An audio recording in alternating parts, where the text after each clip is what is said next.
دیکھیے جہاں تک کولگام کا سوال ہے، زرخیز علاقہ ہے اور آپ جانتے ہیں کہ لوگوں کی محبت اور بڑے پڑھے لکھے لوگ ہیں. ہم چاہتے ہیں کہ آنے والے دنوں میں ان کو بھی فائدہ ملے، لوگ آگے بڑھے. اور یہی ایڈوکیٹ زمان صاحب جو کہ پڑھے لکھے ہیں اور ہم چاہتے ہیں کہ یہاں کی کمانڈ سنبھالے.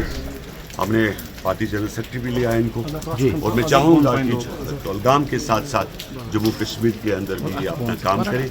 اور آنے والے دنوں میں جہاں تک ایگریکلچر منسٹر اینڈ پنچایت راج کے جو کیبنٹ منسٹر ہے وہ کولگام کا دورہ کریں اور یہاں کی لوگوں کی تکلیفیں جو ہے وہ کم سے کم دور. شاہین صاحب، جس طرح سے آپ نے اپنی تقریر میں کہا کہ میر وائز کو آپ نے سپورٹ کیا، باقی جس طرح ہم نے دیکھا کہ پہلے بھی جو مختلف ریلیجس تنظیموں سے وابستہ ہے جیسا کہ مولانا صاحب، لیکن کل ہی جو عمر صاحب کا بیان آیا کہ انہوں نے کہا ہوم منسٹر ایسا بھی ہے جو میر وائز عمر صاحب کو جموں کشمیر پولیس کے بدلے اب CR پہ بھی تعینات کر. یہی عمر کو تکلیف اس لیے نہیں ہونی چاہیے.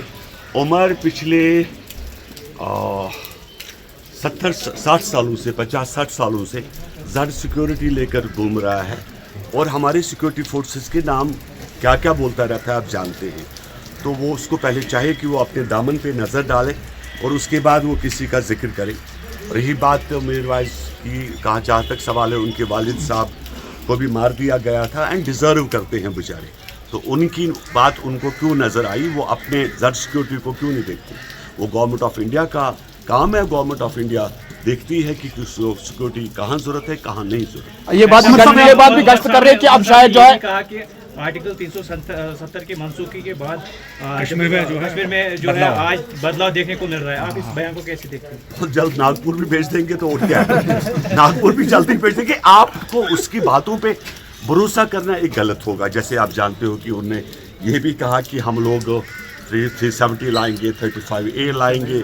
پھر کہا ہم نے بنکھو وزیر اعلیٰ بن گیا، 2.5 لاکھ روپے تنخواہ ہے، گاڑیاں ہیں کروڑوں کی. تو ایک one of the equivalent to municipal chairman.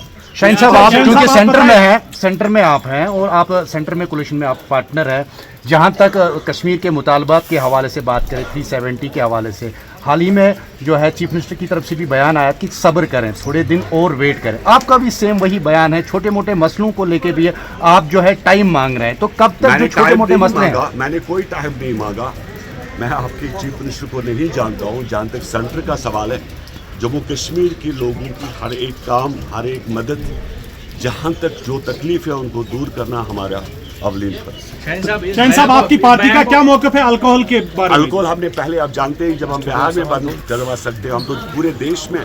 Alcohol ایک ایسا بدعت ہے جو اس سوسائٹی کے لیے پورے دیش کو کھا رہا ہے. اس کو تو دیش میں بند کرنا ہے. عمر صاحب، آپ کس طرح سے اس چیز کو دیکھ رہے ہیں؟ جیسے کہ مودی صاحب نے اب عمر صاحب کو جو اپنے ساتھ یعنی 10 لوگوں میں جو رکھا ہے، تو کل ہی ہم نے دیکھا BJP کی جانب سے ایک پریس کانفرنس بھی آئی ہے. تو کیا لگ رہا ہے کہ اندر سے کچھ ہو رہا ہے؟ 15 سالوں سے یہ آدمی وہاں ناگپور کے چکر کھا رہا ہے، کچھ نہیں ملے گا.